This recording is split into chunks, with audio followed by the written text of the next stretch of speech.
after we had the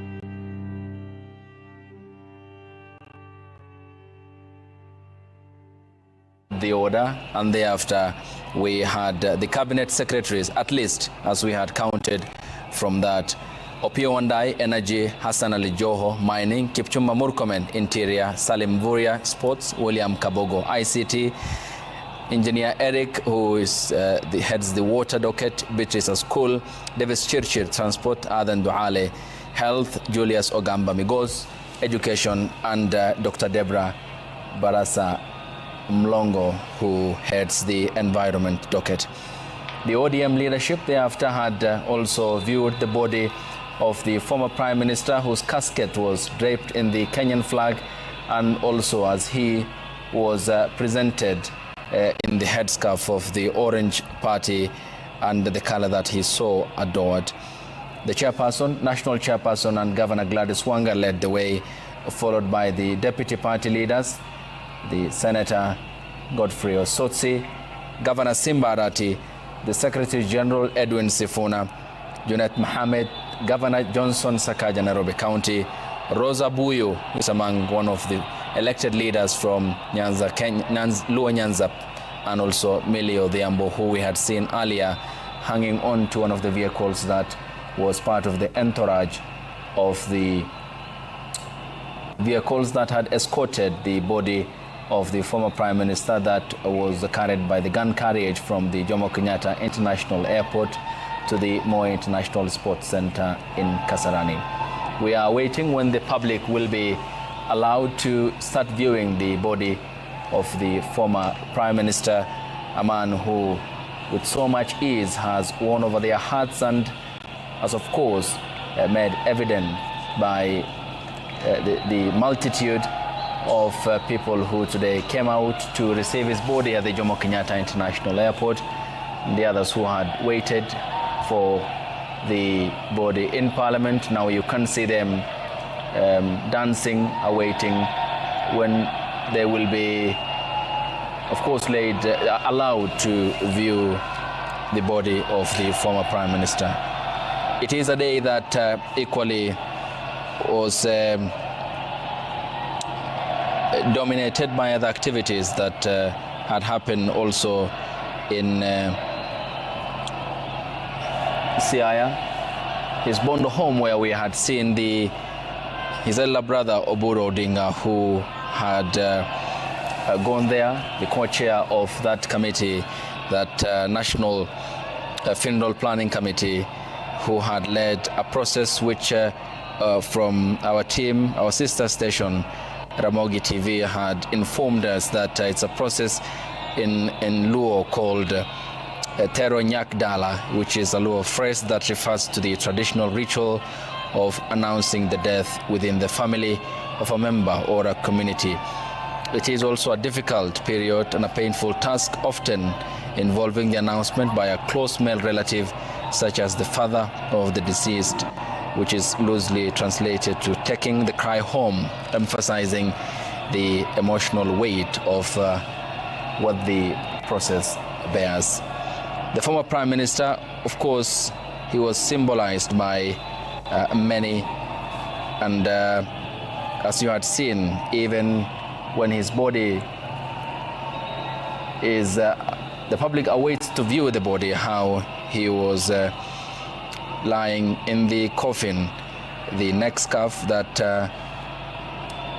is the orange color, and we haven't gotten the close enough pictures of the coffin, but we had seen the respects that were paid by the president, who had led the family and other government dignitaries, the deputy president, the former president Uhuru Kenyatta, the chief of the defense forces, General Charles Kahariri, and the three service commanders. The cabinet secretaries, we had seen 12 of them who had paid their respects. The ODM party leadership, which had followed course, and outside the public continues to wait. Here are lawmakers Millie Odhiambo and Babu Owino, who represents Embakasi East, and just in close proximity with the people who are waiting for clearance before they are allowed to view the body of the former Prime Minister and pay their respects as well. In consultation with a member, there the Embakasi East lawmaker who is watching what's happening on the pitch as the people await when they will be allowed, and that has been the question that they have been asking. You can see the General Service Unit officers blocking them away from the entrance that not sure whether it leads to where exactly the body of the former Prime Minister is and how they will be allowed to also view the body of the Prime Minister, which was jetted back to the country this morning from Mumbai in India, following the long flight to and from Mumbai, which had taken off from the JKIA yesterday, 5 minutes to 7 p.m. local time, and landed some minutes past 3 a.m. before again flying back home, bearing the casket which had the body of the former Prime Minister. We can see the agitation among ODM supporters here, perhaps signifying something, and they seem seeking some direction on what happens next and when they will be allowed also to view the body of the former Prime Minister. We had also spoken to Jimmy Mbogo, who had given us an update regarding what has happened before they were dispersed and had gunshot sounds rather, and alongside Ben Kirui, who we had also in Kasarani. Once and we get hold of them, we'll be able to also seek further information from them. And this is the current state of affairs at the stadium. Quite a busy day also for the logistical team that had moved the viewing to this venue, given the logistical challenges it did present when earlier on the communication was yesterday issued by the Deputy President, Professor Kithure Kindiki, that this process will be happening in Parliament, and thereafter the quick decision that was made when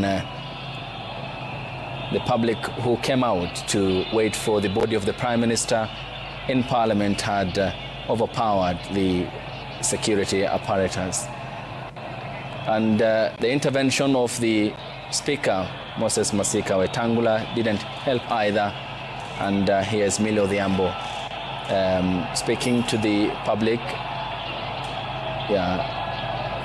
And also by her side is her colleague lawmaker from the ODM party. Seems to be giving suggestions that they will be allowed in to also view the body of the former Prime Minister. And quintessential politician, also one of the most consequential women in Kenya's politics, whose debates in Parliament have been characterized by astuteness and steadfastness and preparations, as she has always modeled herself to be.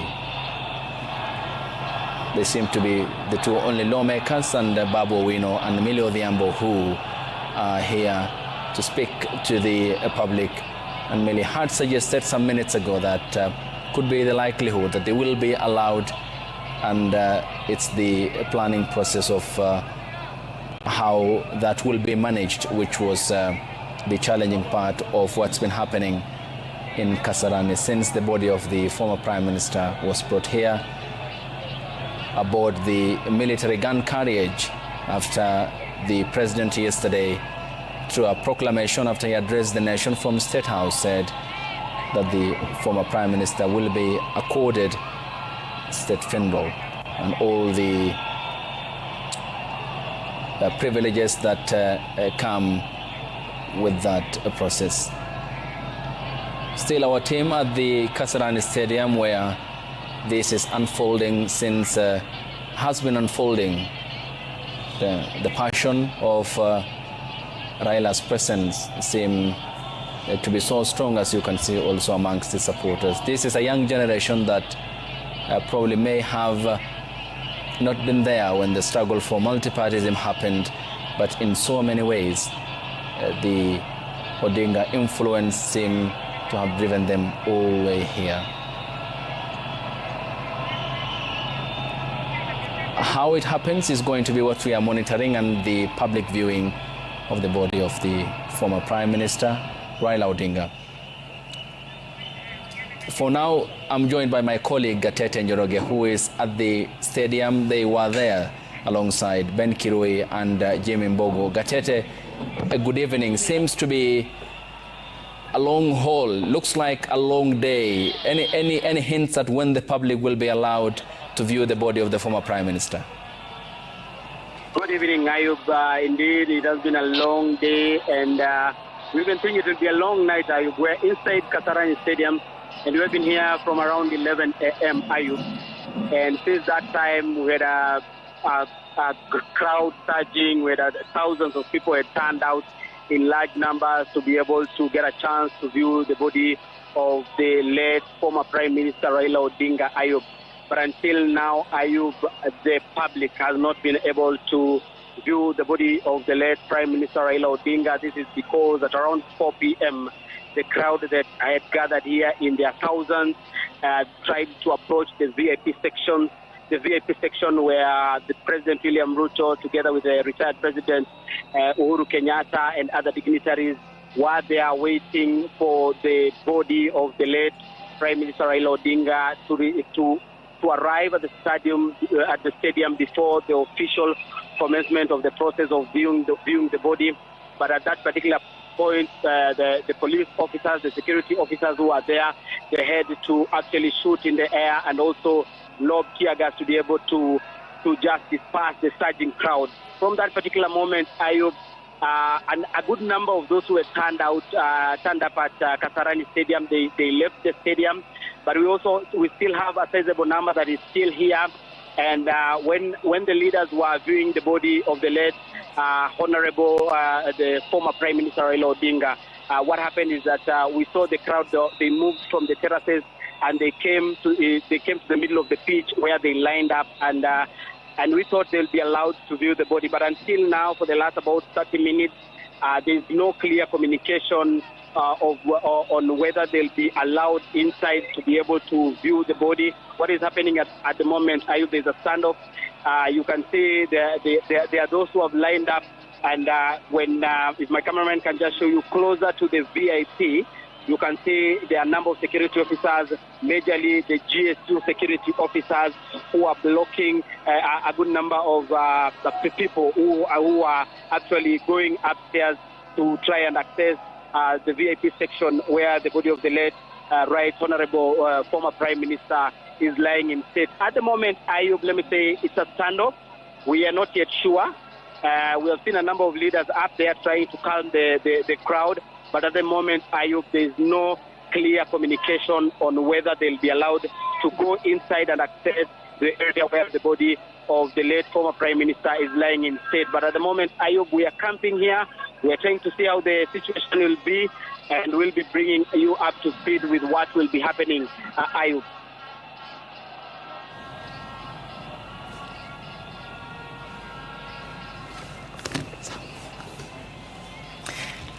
Gatete, thank you. Much appreciated for the brief assessment that you had given us. Still, we are keeping an eye on the Moi International Sports Center, Kasarani, and waiting for, or keeping an eye in that regard, for when the members of the public will be allowed to also view the body of the former Prime Minister, Raila Odinga. And on your screens at the moment is the Embakasi MP, East MP Babu Owino, who is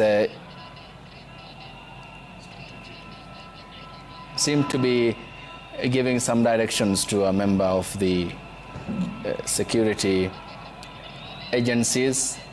A while ago, he was in the company of his colleague lawmaker Emilio,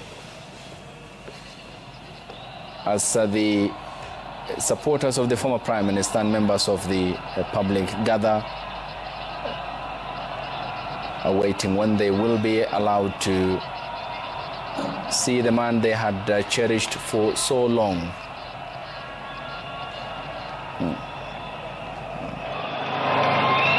Listening to the public and perhaps what they are saying, our cameras still trained on whether they will be allowed to the entrance. The lawmakers were allowed to pay their respects to the former Prime Minister. A representation, of course, which was across board, including former President Uhuru Kenyatta and the Chief of the Defense Forces, General Charles Kahariri, and the three commanders of the three services, the Air Force, the Navy, and the Army, the cabinet secretaries that we had seen, and also the leadership of the ODM party. Quite interesting scenes that we are seeing, and we'll be keeping an eye here on Kasarani to see what happens next. And also in Bondo, where on Sunday the former Prime Minister will be laid to rest. We'll give you the updates as they develop, and Kasarani will be our focal point of attention and where our cameras are. Yes, Kidi. Finally, the reality seems to be setting in. I usually the floor to my brother Materi. Okay, please. Yeah, I know it's quite difficult, a very, very difficult moment for both of us, with the experience that we had with the former Prime Minister. And immediately the coffin was presented in readiness for viewing. Beside it was President Ruto, the former President Uhuru Kenyatta, then Mama Aida was there. And the thought that immediately rang in my mind is, where is Raila? That is the kind of history, that is the kind of life that we are used to. In the history of post-multi-party Kenya, from 1994 onwards, Raila has always been very consistent, very permanent, very present in all our national decisive moments, be it celebrations, be it trying times. Raila has always been there. And therefore, I can feel what my other supporters of Baba are feeling, the emptiness that comes with it, the denial of even accepting that Mzee is departed from our midst is slowly sinking in. And it's very, very difficult given the history that he has left behind for his shoes to be filled. I'm so sure with the history that he has given us for over 31 years, because Raila from 1982, he has been active in politics.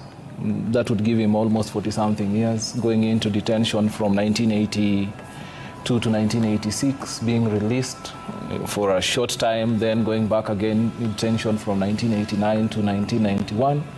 He comes out, he has to flee because there was a rumor that again he was to be arrested and detained again. He goes to Norway, he comes back, joins the father and the young Turks to fight for multi-party democracy. He's again very present in our lives in 1997 when he contests the first time for the presidency against Moi. He comes back again to contest in 2007, 2022, 2017. So he has been a permanent feature in our history, and therefore you can feel the emptiness that comes with that, because this is of someone, the way you aptly captured it, Ayub, who has been a buffer against authoritarianism. And in our interaction, even with the young people there, they were like, who will be there to defend us? When push comes to shove, who will be there to defend us that now Baba is not around? So you can understand the emptiness that comes with that. You can understand the kind of sadness that it comes with that. You can understand why it is quite emotional even for us to figure out what is going to happen next. But gallantly, he has left behind sons and daughters who he has mentored, who he has trained, and who he has shown the ropes of leadership, who are able to take up the task to fill his shoes, though it is not going to be easy. And Kidi, Sir Winston Churchill once said that there are politicians who make the weather. And certainly Raila Odinga was among that list, is it? That goes without saying, because I think, again, to build up on what Winston Churchill said, William Shakespeare told us that the good men do, and I think that is in his play Julius Caesar, that the good men do are often interred with their bones, but the bad they do usually live on long after they are dead. For Raila's case, I think the reverse will be true, because as we are seated here, as we are viewing the body of the former Prime Minister Raila Odinga, I was reflecting at what a visionary man Raila was. You realize that every major milestones we have made as a country in the area of governance had Raila's imprint on it. If you begin with the road network infrastructure, the bulk of that, the thinking that went into that happened during President Kibaki and the first phase of the implementation. And remember, for 8 of the 10 years when President Kibaki was in office, road ministry was solidly under the belt of Raila Odinga. The first 3 years as minister himself, and when he was prime minister, he appointed both late Kipkalia Kones and Franklin Bett to take care of the roads docket, and they did a wonderful job. Today, driving around Nairobi, I can't imagine how driving across Nairobi was before the bypasses that we see around. And when Raila Odinga, then as minister, was conceiving the bypass project, he received a lot of backlash from the political class. And in Raila, we see what it is to believe in something, stick to it, even when the naysayers are telling you to the contrary. Away from the infrastructure, people have given Raila credit about the constitution and the new constitution and the reforms and progress. I certainly do not want to belabor that, but I yield the floor to my brother Matere by saying that Raila is certainly a politician who lived to that adage by Winston Churchill. That he made the weather. He did, made the weather. Yeah. And Alex, then for the mentorship that he has provided for young Kenyan, some who had some who experienced that close proximity like you did, and Kidi himself, and the others, especially those who were born post-1997, what are the lessons that they now carry forward in the new Kenya that will be born, minus Raila Odinga, given his influence, his stature, and at times his word that pulled this country from the brink? Ayub, there is one erudite philosopher who said that best leaders make new leaders. That for you to leave a legacy, then there must be that one who will take up who will take up the mantle from you, who will understand the direction that you are leading, who will understand your ideologies.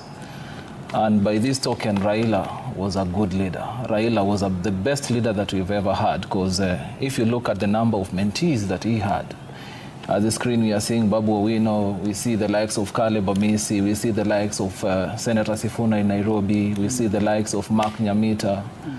All these are products of Raila Odinga school of thought. than those ones who are yet to make it to parliament, because he also gave us a platform to grow our leadership skills.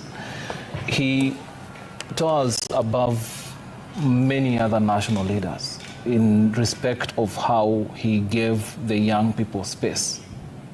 He understood that mainstreaming young people, Kenya being largely a youthful country, is quite important in the development and future prospects of this country. And I think the way Sifuna aptly captures it, that if it were not for Raila, then probably he wouldn't be the Secretary General of ODM. If you picture that, him inheriting the position, or rather getting the position from Anyang' Nyong'o, who is basically a contemporary, it's quite phenomenal that Raila had a lot of respect, had a lot of trust, even in the capacity of young leaders, and he provided a platform for them to grow. The second bit, Ayub, is from where I sit, if you'd want to know the character of someone, you look at his contemporaries. If you look at the Right Honorable Raila contemporaries, being Anyang' Nyong'o one of them, they actually attended the African Leadership Forum in Abeokuta in Nigeria together. They are the same people who had even gone to Singapore to meet Lin Kuan Yew. And you see the kind of perspective, the kind of vision that even Anyang' Nyong'o has been able to actualize in Kisumu.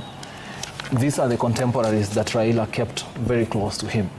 And therefore, going forward, the kind of ideology that Raila has taught us, that one of social democracy, and that's why some of us are quite keen on issues that continue affecting young people, because it's only Raila who told us, again, when we were back as student leaders, that it's important for education to be affordable, that education is the only tool for transformation. If you'd want to run away from poverty, then you need to make education quite accessible to even the least privileged in our society. And therefore, those are some of the ideals that he has inculcated to us. If you look at programs like healthcare, why we are so keen on ensuring that we have a universal cover that even would ensure that even the most underserved in our society can be able to afford and access quality healthcare. These are some of the ideals that Raila has inculcated to us.